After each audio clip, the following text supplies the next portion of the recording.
introduce Michael Siegel from New Jersey, who's going to talk about two problems in viscous flow. Thank you, Michael. Thanks. Thanks to the organizers for inviting me. It's been great to be here this week. And this is going to be a little bit more applied than the talks in the morning. So I'm really going to talk about two recent papers, both which use complex variables in an essential way. The first part of the talk is on rotation of a superhydrophobic cylinder in a Stokes flow, and that's joint work with Ehud Yariv at the Technion. And in the second half of the talk, I'm going to talk about very accurate simulations of multiple drops in Stokes flow with surfactant. And that's joint work with Sara, Palsson, and Anna-Karin Tornberg at KTH Stockholm. And it might look like these have nothing to do with each other, but in fact, it was work I did on this problem, or a version of this problem, about 20 years ago that motivated me to work on the superhydrophobic cylinder problem. So we'll start with the superhydrophobic cylinder problem. So a superhydrophobic surface is a microstructured surface, illustrated here, that has pockets of air. You know, it could be a rough surface, say, and it has pockets of air and solid posts. And by the way, I'll call these grooves. So that a fluid it's more slippery to fluid flow. Fluid has reduced friction to fluid flow. And these are very important now in applications, and especially microfluidic applications. So this part of the talk is going to be somewhat similar to Clarissa's talk earlier in the program, except I'm only going to consider air in my pockets, not a second fluid. Okay. So the studies of superhydrophobic flow have generally looked at two canonical problems. One is a pressure-driven flow in a tube or a channel. And these are further divided up into transverse flow, where you flow transverse to the grooves in solid surface, and longitudinal flow, where you're flowing along the grooves or the air pockets. Second canonical problem type is shear-driven flow, shear flow over a planar surface. And there's been a number of studies of this. Let me point out in particular one important study by Philip, who used complex variable techniques to derive a number of simple and exact solutions for lots of different geometries. This flow in a channel, some flows in tubes like that. And that study's been very influential, mainly because the solutions are both simple and definitive. So the work I want to present is in that spirit. That has later been generalized by Davis and Laga to 3D flow over a planar surface. Darren Crowney has done a lot of work with generalizing the curved meniscuses here for longitudinal flow. We saw Clarissa's talk, and there have been many others. So what I want to propose here is sort of a third canonical problem type, which is superhydrophobic flow around a particle. And that's sort of motivated by recent experiments. Here, this just shows a superhydrophobic particle in an experiment. You know, when I first saw this, I said, what the heck is that? It just looks like a shiny metal ball. But it turns out that the air pockets reflect light, so it looks metallic. And one of the ways the experimentalists decide that the air is in fact dissolved into the liquid, which happens, is that it loses its shininess. Okay, so the main quantity of interest, first of all, the people are mainly or mostly interested in the reduced friction due to the hydrophobicity, and that's usually characterized by a lumped quantity. And so for shear flows, this is the effective slip lambda, which is defined by this relation far from the plane of the surface. So if I look over here, back here again, so I apply some shear flow. Far from the surface, I have this linear behavior, and if I take that back down to the surface, then the z-intercept here is the effective slip length. If this were an all solid surface, the z-intercept would be at z equals 0 and lambda 0. And the more slippery the surface is, the bigger lambda is. Okay. So for pressure-driven flows, the lumped quantity is usually the excess volumetric flux. And for particle flow, it's going to be obviously the hydrodynamic drag or the torque. Okay? And so in view of the Stokes paradox for translating 2D particles, we're working in 2D. Really, the simplest problem is what is the hydrodynamic torque? All right, so here's the setup. I'll consider a rotating superhydrophobic particle in a fluid. The hydrodynamic torque, the torque the fluid exerts on the particle, is the opposite direction of the rotation. And I'm only going to consider the transverse problem, the problem of transverse flow. Okay, so as I mentioned in 2D flow, this is the simplest resistance problem for a particle. I'm going to assume that the trapped air bubbles have the same curvature as the surface. And the main question I'm interested in is just what is the torque on that? Or equivalently, what is the mobility, which is the inverse of the torque? Okay, so why did I get interested in this? About 20 years ago, I did a problem that is amazingly similar, and that is a drop with surfactant in a strain flow. And here's an illustration of that. So I should say a few things about surfactant. Surfactant is a chemical that likes to be at the interface of the drop, and it affects the surface tension on the drop and therefore the boundary conditions. The surfactant advects and diffuses along the surface, and in a straining flow, it will advect to the ends, like shown here. And in the limit of, and one of the forces that surfactant exerts on the fluid is a so-called Marangoni force, which is a tangential force that, in this case, will oppose the applied outer flow, applied straining flow. And so in the case where you have diffusionless surfactant, which is a pretty good approximation, zero surface diffusion, and a steady state shape, the Marangoni force will exactly oppose the outer flow. So that this surface is a no-slip surface, this surface is a no-shear surface. So you have this called stick-slip problem. Okay? So the stagnant cap regions satisfy no slip, the clean regions are shear stress free.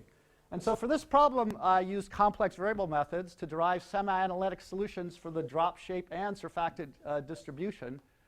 Darren Crowdy's also done some nice work on very similar problems. And by here, I mean semi-analytic. It's a solution in terms of an integral over known functions. So you know everything in the integral. Sometimes you can do the integral.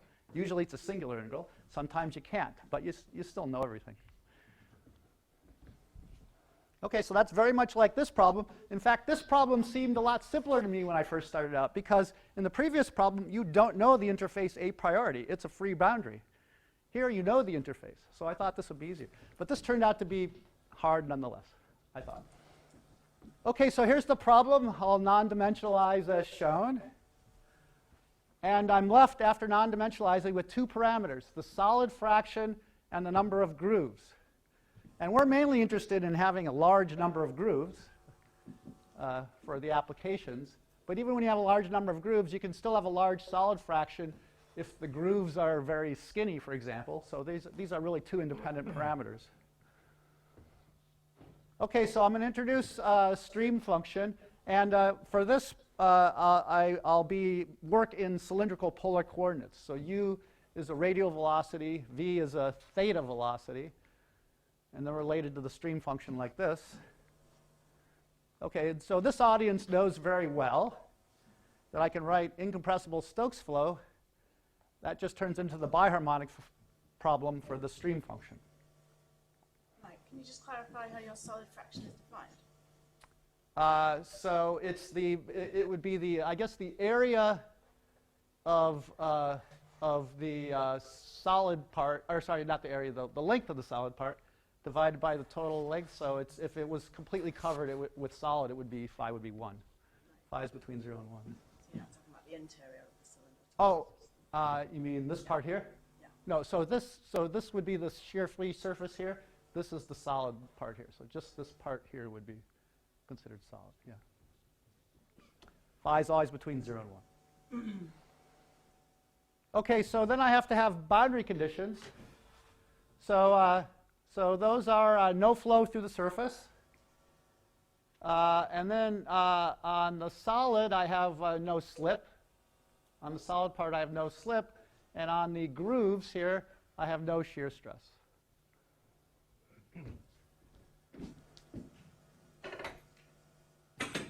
Okay, so I finish off the boundary conditions with the far field behavior. And for that, I'm just going to assume that the flow is quiescent at infinity. Okay.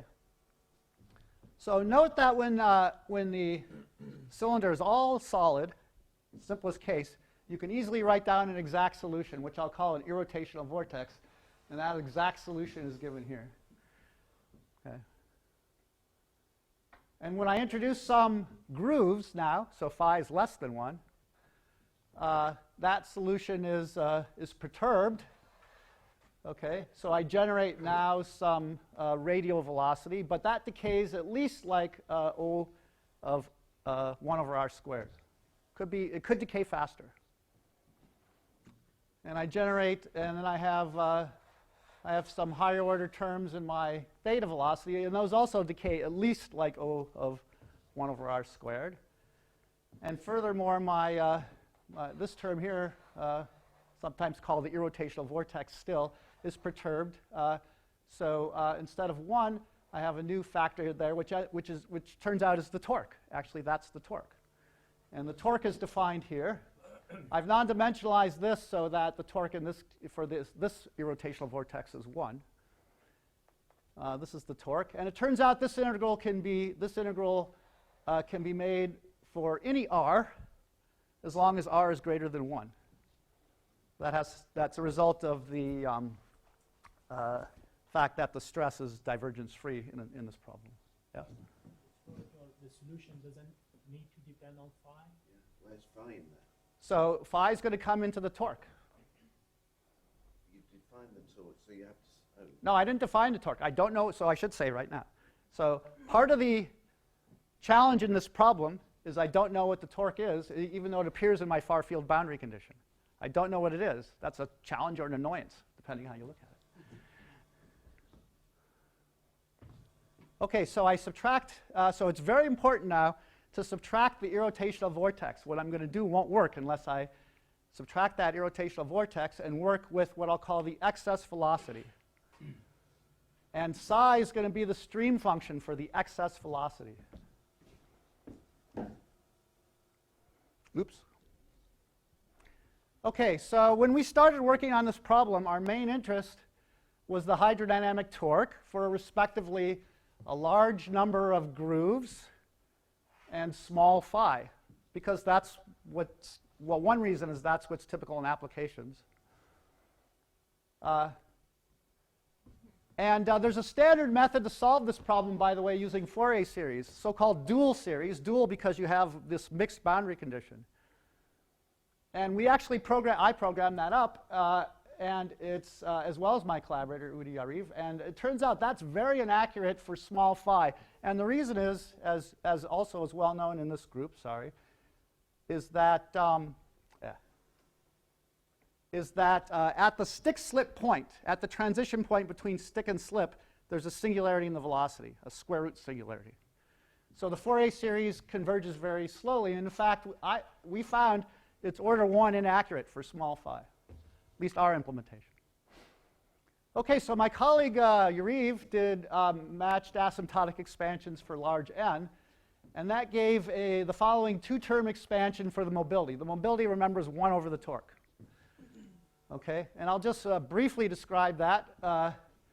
So the leading order solution in both the outer and inner solution is the irrotational vortex, the trivial solution I presented earlier. The outer solution for the excess velocity vanishes to all orders in 1 over n, so it's exponentially small at fixed r in the outer field. The next order inner solution.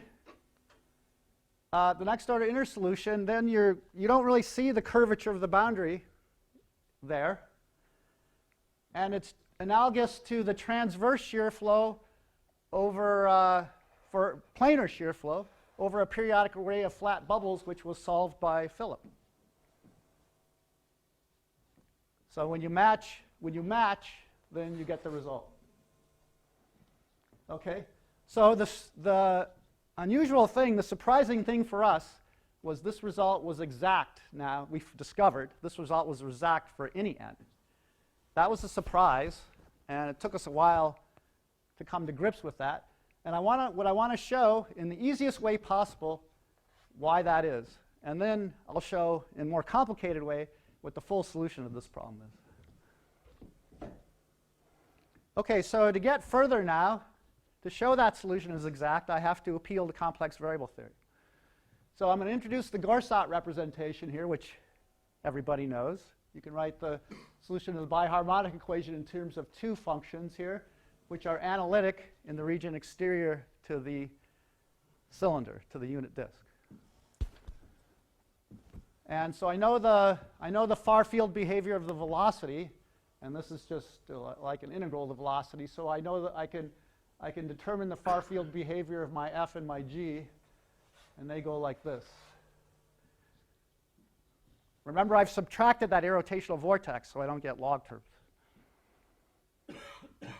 And so now I look for a solution in this form, solution for the stream function, where the function g is analytic in the region exterior to the unit disk. Okay? So if I identify little f and little g in the following way, then I get something of the Gorsat form. So I immediately see by picking this form, I immediately satisfy the biharmonic equation. So one thing down. Also, I've chosen this combination here. If you put zeta equals e to the I theta, you see this is 0 on the unit disk. So I also immediately have that psi is a streamline. So two things down. So all I have to check now are the boundary conditions. All right, if G satisfies the boundary conditions and is analytic, then I have a solution to our problem. So you need to write the boundary conditions in terms of the Gorsat functions. And when you do that, a quantity that comes up that's very important is G over the variable. I'm going to mention that later in the talk too, G over the variable. So I'm going to write that as U plus IV, where U and V are the real and imaginary components. And then when you write the boundary conditions in terms of this, you get the following. You get U is something on the solid. Remember, right now we still don't know what T is. U is something on the solid, but it's constant on the solid part. And dV d theta is this on the grooves, which I can immediately integrate, and I get this function here. That gives me n constants, which I don't know yet. All right, so I don't know T, I don't know that, but good. All right. And now this is precisely what's called the Hilbert problem from classical complex variables. Find an analytic function where we know the real part on part of the boundary and the imaginary part on another part of the boundary. Okay. And I'm going to solve that problem in a minute, but it's complicated. I won't give you the gory details. But it turns out that you can do something a lot simpler. You can simply analyze the scaling of the torque with n to deduce the 1 over n structure of the mobility. Super easy, actually. So that's what we'll do. Okay. So to start, note that the far field boundary condition is equivalent to the integral of u there is 0. The integral of u over the boundary is 0. And that will end up determining the torque. That follows from the Poisson integral formula. So this is my condition that will end up determining the torque. Okay, so now I'm going to probably make it overly complicated when I don't need to, but this is to motivate the exact solution that comes later. There's two other useful facts. One is that the imaginary part of my analytic function is the Hilbert transform of the real part. Fine, and most of you know that. It can be derived from the Poisson integral formula pretty easily. And you know, if you could invert this, you would have u, which is your solution. If you have u, you have the solution. But the fact is, you can't invert this. In fact, you don't even know v on the whole boundary. You only know v on the grooves. Okay, so now the second thing I'm going to do is I'm going to decompose u into this constant plus u hat. So you might remember u was the boundary condition on the solid part was u was equal to this. And I'm going to use the fact that the Hilbert transform of a constant is 0 to rewrite this equation as what I'm going to call the groove transform of u hat is v. And this is interpreted as an equation for theta only on the grooves. Okay? This is the Hilbert transform, where the integral that defines the Hilbert transform is only on the groove part. Okay? So if I can invert this, I've solved my problem. Right? But I want to solve my problem without going through the hard work to invert that. Okay? So I'm just going to schematically invert it. Okay? There's my solution. And make use of the fact that v is linear in t. So I can write u hat is t times some function which I don't know and really don't care about yet. And I plug this into the torque condition, which was that the integral of u here is 0 over the whole boundary. And I get that the torque is equal to this, where I is the integral over the grooves of this function I don't know. Okay, so I don't know what this function is yet. I don't need to know it. So inverse is guaranteed to exist here. I'm sorry? Inversion is guaranteed to exist here. It is. I'm going to invert it eventually. Yeah. All right. And so to finish this off, what I want is I want how this scales with n. And so to finish that off, I need to rely on conformal maps now. Last step.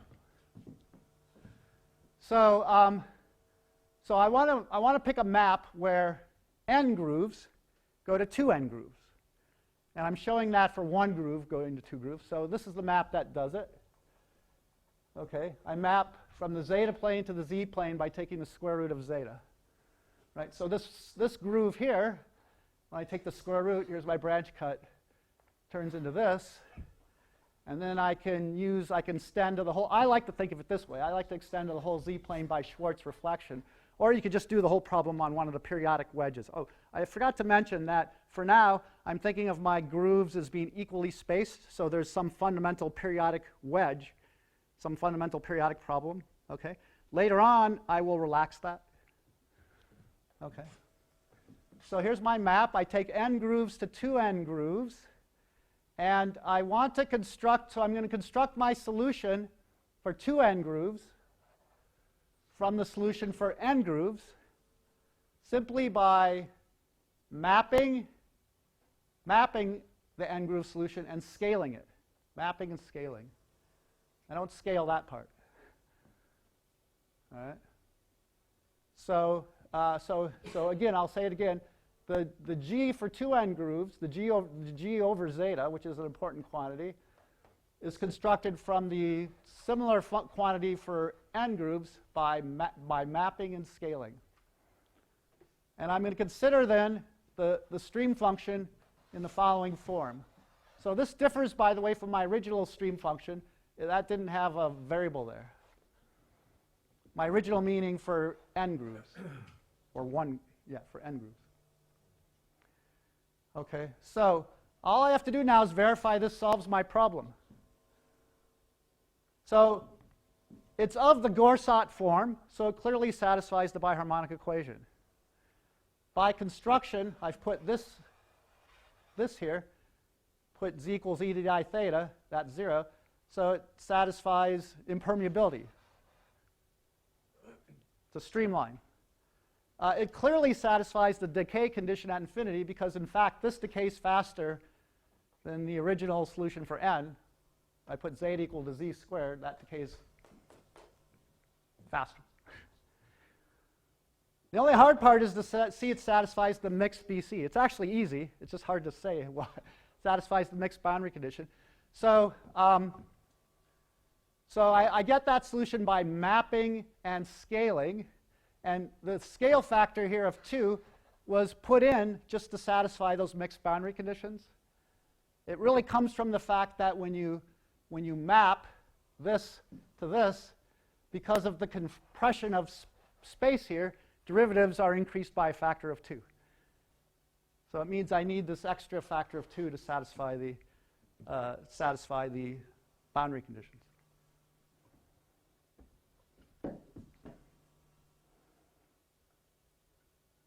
Okay, so now, once we have our new solution, we can substitute that into the torque condition, which is that the integral over this is 0.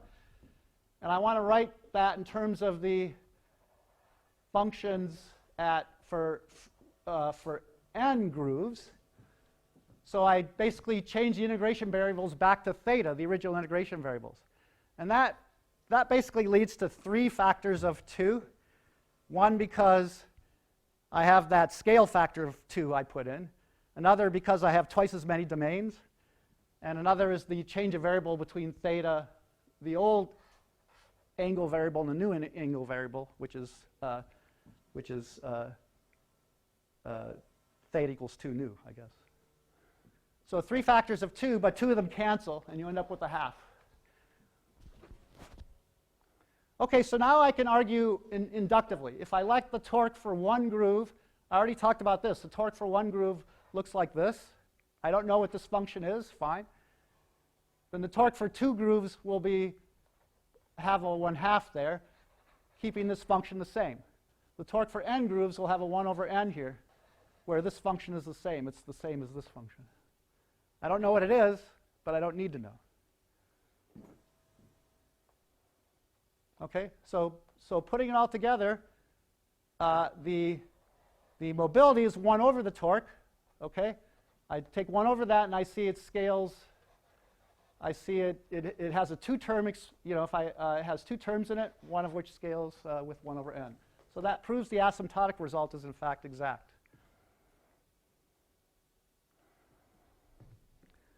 It also shows that the excess velocity, if you think a little harder, the excess velocity decays exponentially in n.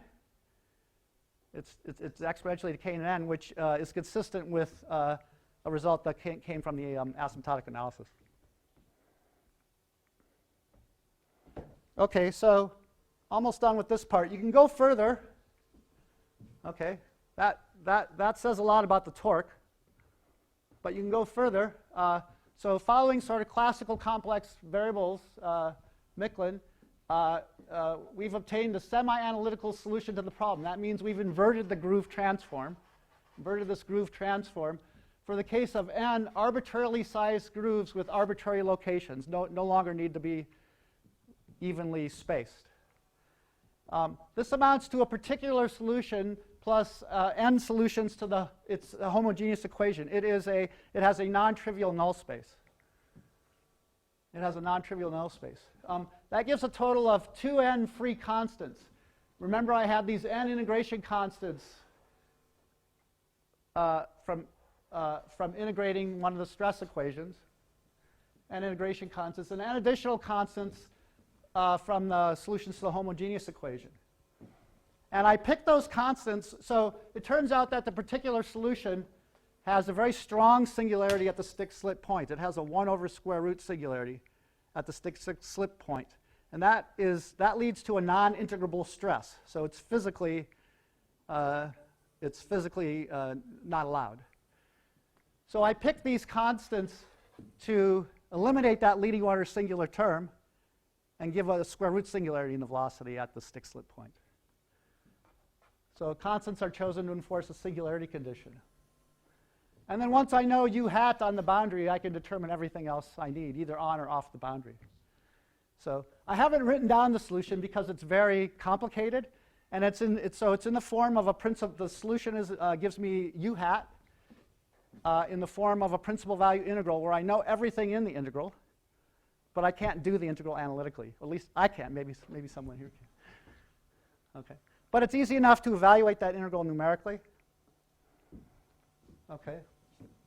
So, all right, well, the principal value integral has a square root singularity at its m points, and it's a singular integral, so it has a pole at the evaluation point or target. And so this is numerically evaluated using singularity subtraction, and I've used high-order Alpert quadrature to deal with the square root singularities, which works very well. And so we can check that the torque that you get from this procedure agrees with the analytical result.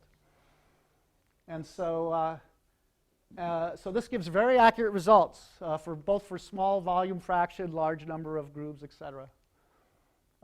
So this just shows an example for one groove of the theta velocity for different size grooves. So this would be a skinny groove. Here's fatter grooves. And the velocity goes to 1 as you approach the solid part. It goes to 1 like a square root singularity. And I thought one neat thing about this was that if you sit yourself on top of the spinning cylinder and watch that groove go by, if the groove is fat enough in the laboratory frame, you sometimes get a negative velocity, which means if the groove is, well, for some grooves, which means that the velocity is going in the opposite direction of the cylinder. I don't know why that is. Okay, so that's end of this part. So the main conclusion is we've come up with this simple expression for the torque of a superhydrophobic cylinder, which was our goal. Future work, I'm interested in the effect of surfactant on this because surfactant is known to muck up the slipperiness of the surface. And also to get accurate and efficient numerics for more complicated problems based on some recent advances. Okay, so let me move on to the second problem now.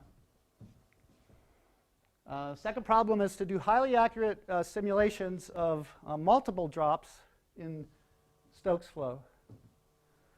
And here, really, the challenge, the main difficulty is we have concentrated suspensions of drops and bubbles. Yeah? Before you change topics, just a weird question. Can you consider the riverboat limit in which you get like the paddle on a riverboat? Paddle on a riverboat. What is it? Can you explain more? Rotating drum with very thin blades. Is the if the I could if the between the paddles on the riverboat there was air. Yeah. Yeah. Okay, so the next part is to do simulations of drops and bubbles with surfactant, and there the challenge is to maintain accuracy in the simulations when the surfaces are very close together. Okay, so I'm going to rely on the boundary integral formulation of the problem, which is an integral equation formulation, and it's well known that these kinds of formulations lose accuracy when surfaces are very close together. So that's what I want to deal with. And so on this side, just some motivating experiments. So this shows what's called a multiple drop emulsion that's produced in a microfluidic device. I find this amazing that they can make something.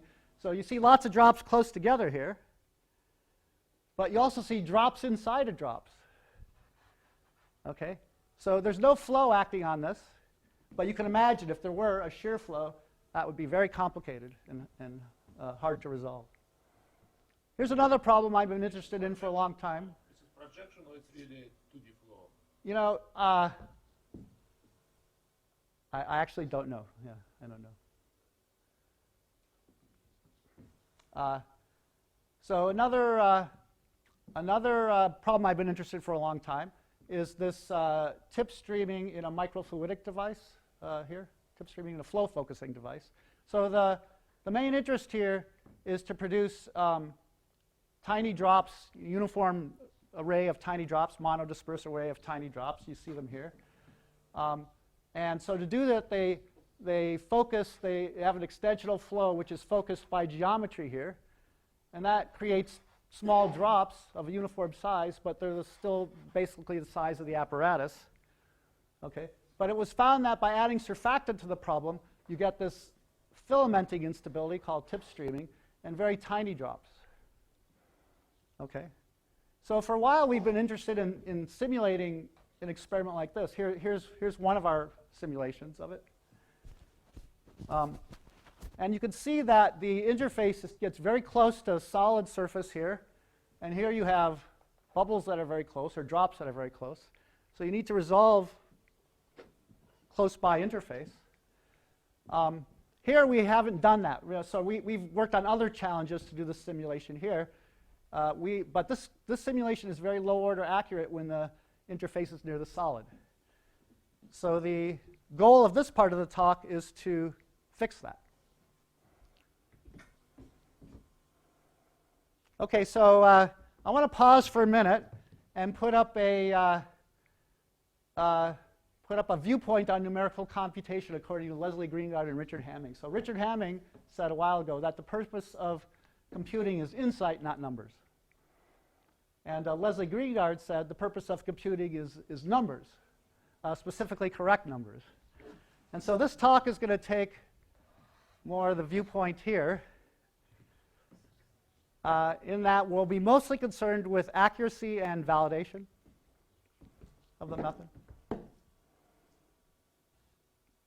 Okay, so here's the situation I'll mostly be talking about, which is a flow of 2 drops on an imposed strain flow. So the drops are pushed together and stretched out a bit.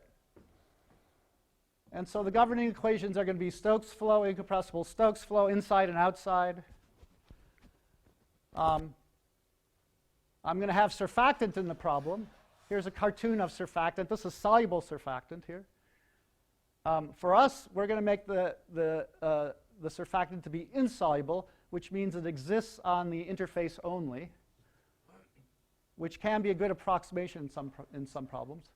And again, that will introduce 2 things. It will lower the surface tension, where surfactant lowers the surface tension, and it introduces this Marangoni force, which in this case, this is a drop rising in a fluid. In this case, acts to oppose the outer flow. Okay. So the boundary condition on the interface is the usual stress balance condition modified by the presence of surfactant. So you have this Marangoni force. I have an equation which relates the surface tension to the surfactant concentration. Just take that as a given. Okay. And finally, since for the surfactant, it advects and diffuses along the interface. So I have an advection diffusion equation. And then the whole thing moves, the whole interface moves according to the kinematic condition.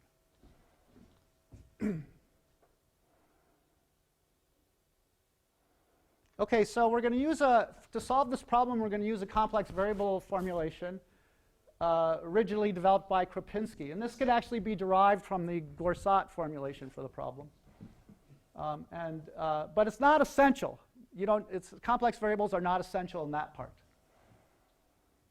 And as I mentioned, a challenge is to maintain accuracy when drops are in close proximity. And to address this, we're going to adapt a special quadrature from Helsing and Ohala. And that's where complex variables is essential. Okay, so this shows the boundary integral formulation. I realize that this is too complicated to digest quickly, but I just want to point some things out about it. Okay, so in the boundary integral formulation, we write the velocity, the complex velocity, in terms of a complex density here, mu. Complex density mu. And then mu satisfies some integral equation, which is given here. I haven't even defined some of the things in here, but don't worry about it. Okay, just get the spirit of this. And so the one thing I wanted to point out here is that you have some singular integrals. Here's a singular integral. And you have some integrals that look like they might be singular, like this, but in fact aren't. Okay? And we find that, so the goal here is to maintain accuracy when interfaces are close. And we find that when z, the target point, is very close to the interface, computation of this term becomes, using the typical methods, becomes inaccurate. Includes spectral methods. Computation of this term becomes inaccurate in the near singular case. But also this term too, even though this term isn't really singular. So we're going to treat both of these terms as if they were singular. Well, one of them is. Okay, so just some details. We're going to discretize these equations using Gauss-Legendre Pandros. We use GMRes to invert the integral equation. A fast multipole method accelerates everything. And Sara, the student who worked on the problem, made a really fancy adaptive in time method, and it's also adaptive in space. Okay, so this gives an illustration of the difficulties of near singular evaluation. So let me consider, just as an example, this singular integral. And now I want to evaluate this accurately when z is very close to the interface, gamma.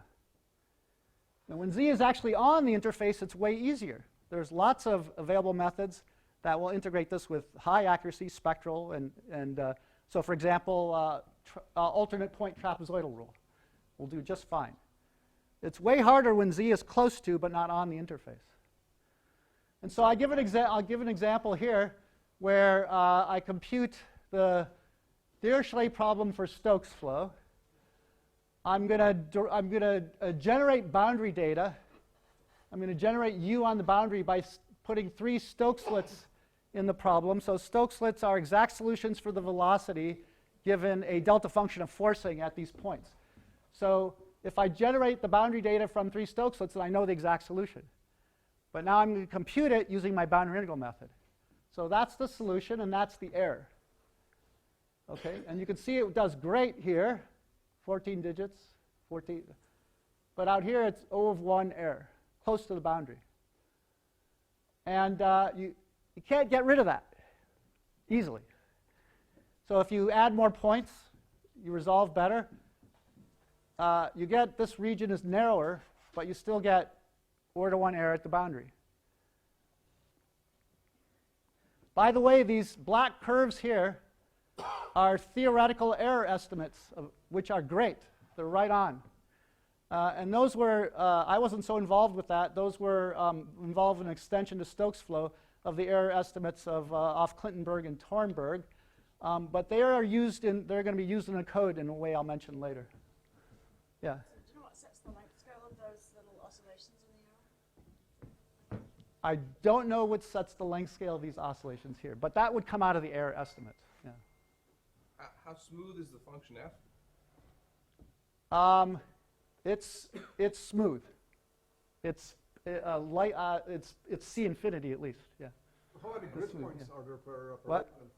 What? How many grid points are there per wavelength? Oh, good question. So, I don't know so I think this is the order of 100 grid points, 100 here, for the whole object.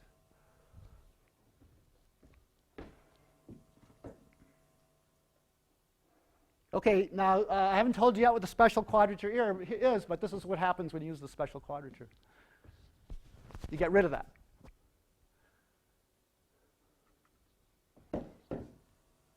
Okay, so this is a quick description of the special quadrature. It does rely on complex variables, which means you can't extend it to 3D. I have a different extension for 3D I may or may not get to.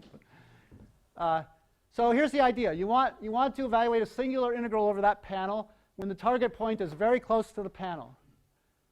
Okay, so the first step is to map that so that the endpoints are at -1, 1. Okay, and the target point z also gets mapped, and that so I call that W0. It may or may not be inside of this closed curve here. Okay, so here's where I started. Here's the mapping. There's no Jacobian here, by the way, because this is just a linear map, and this is scale invariant to linear mappings. All right, now I write a polynomial, a 15th order polynomial expansion of this. Okay, 15th order because sorry, 6. It's so I'm interpolating this with a high order polynomial. Okay, how I do that? I mean, it uses van der Waals matrices, etc. It doesn't matter. Okay. And I'm integrating now over, I integrate, so you use the fact that the integral over this curve here is equal to the integral over the interval, possibly plus a residue.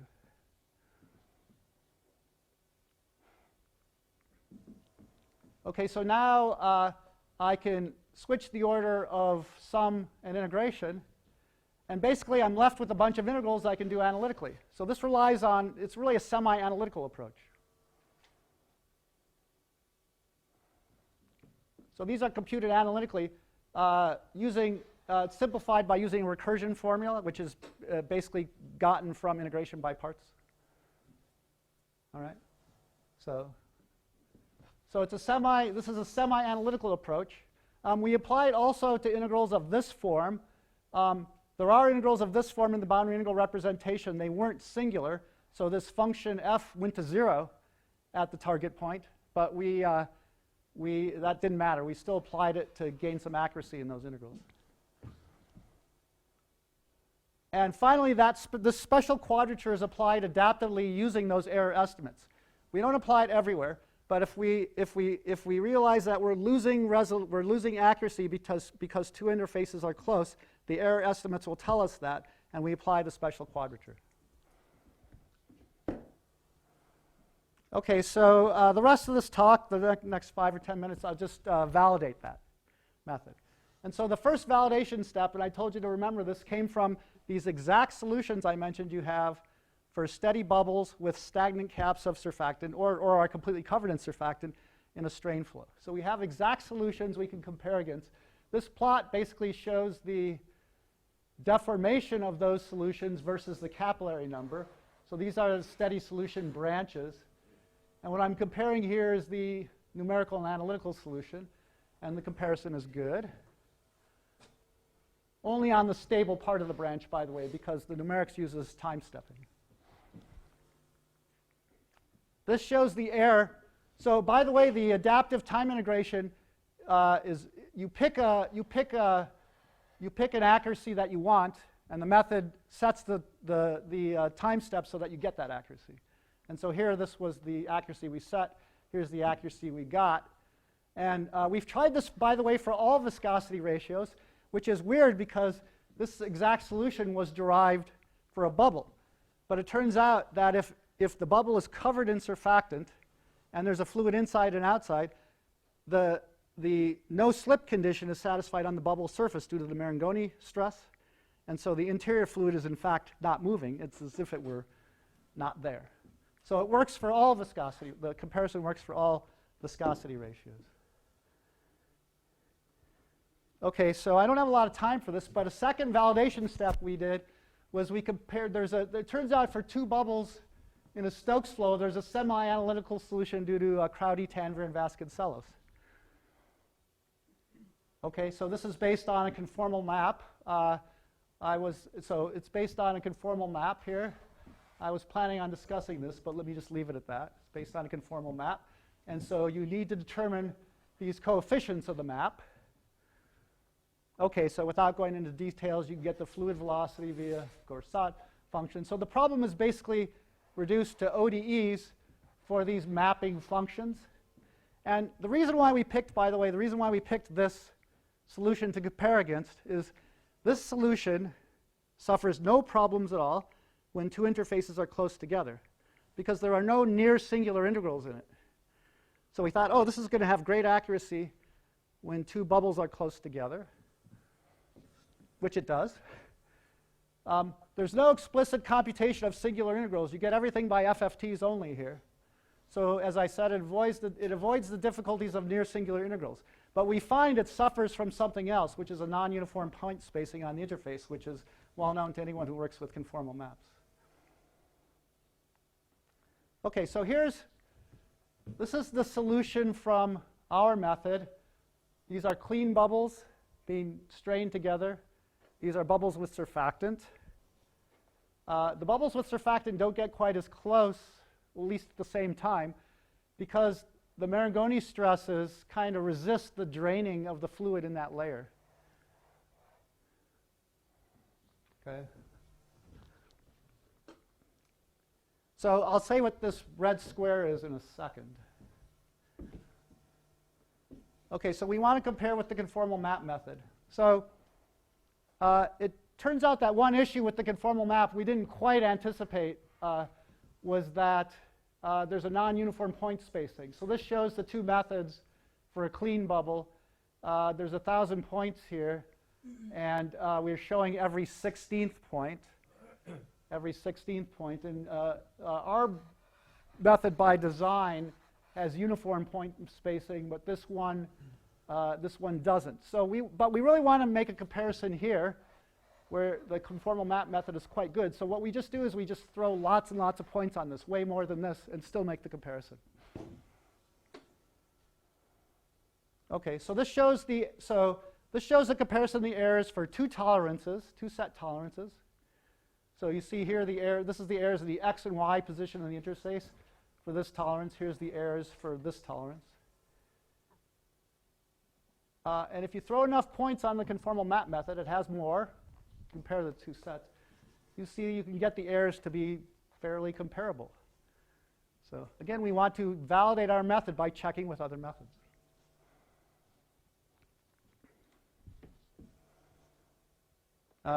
Pretty much the same story on drops with surfactant.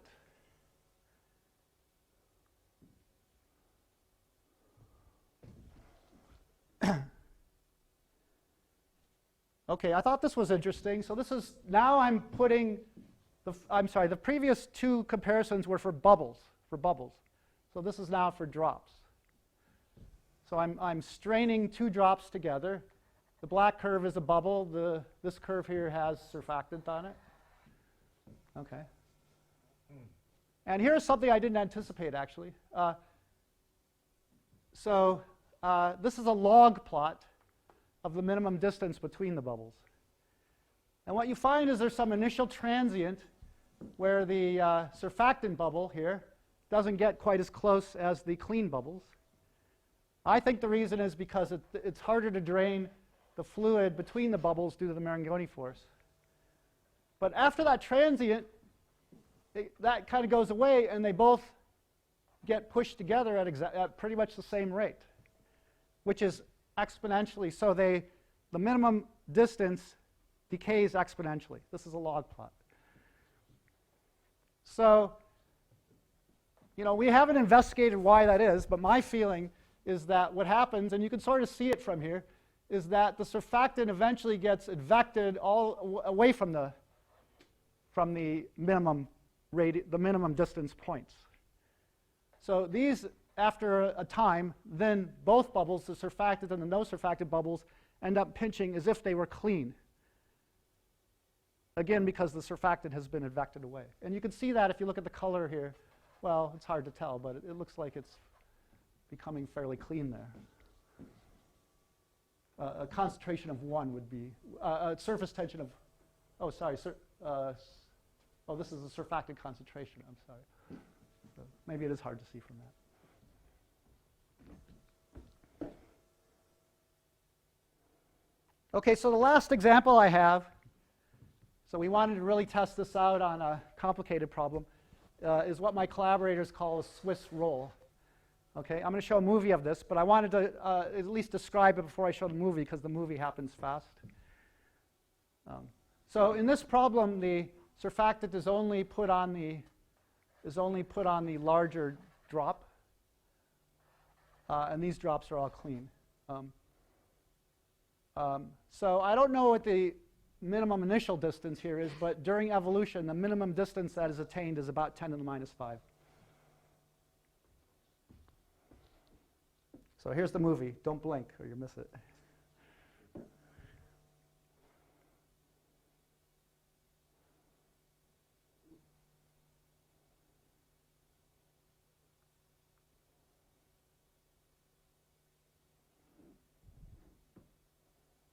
It spends a long time equilibrating the surfactant. That's why it runs for so long after.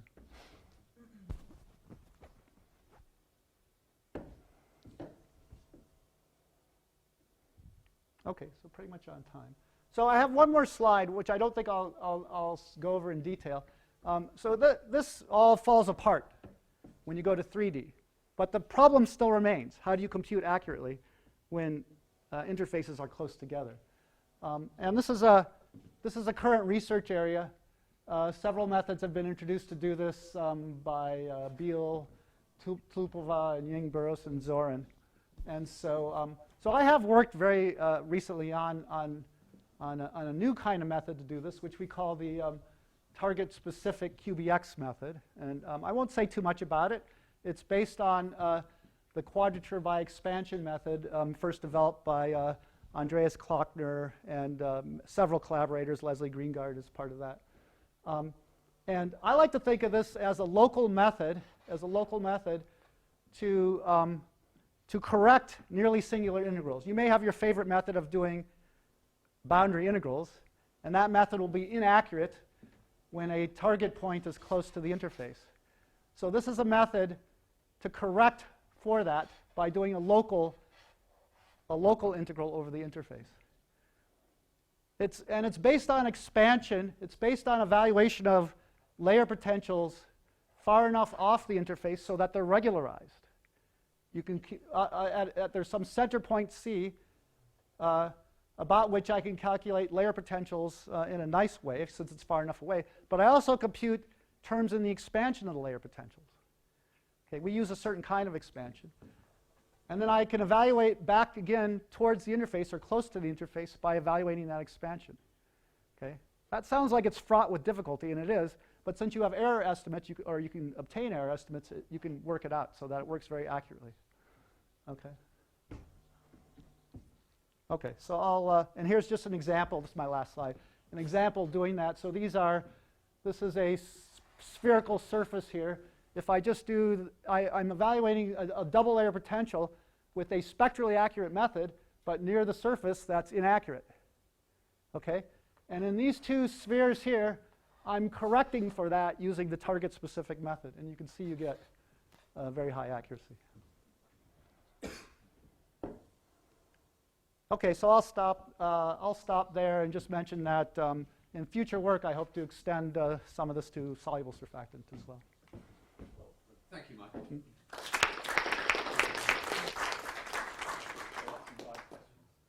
When you construct the interpolating polynomial, do you use equispace grid or? No, you have to use a Gauss-Legendre grid. Yeah. What determines the order of the polynomial? You said it was 50. Because we use 16-point Gauss-Legendre, so that's why. Yeah. I was struggling to say that, but during the talk.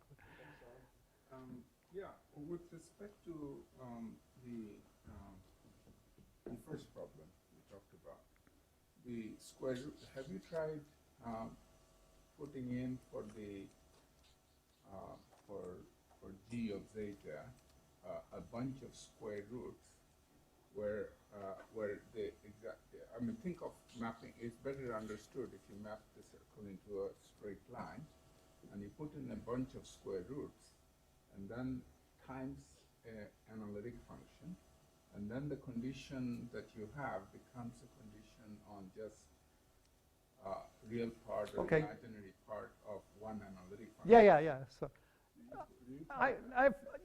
I didn't do that intentionally, but I believe that the way of solving it using the classical methods is somewhat analogous to that. Yeah.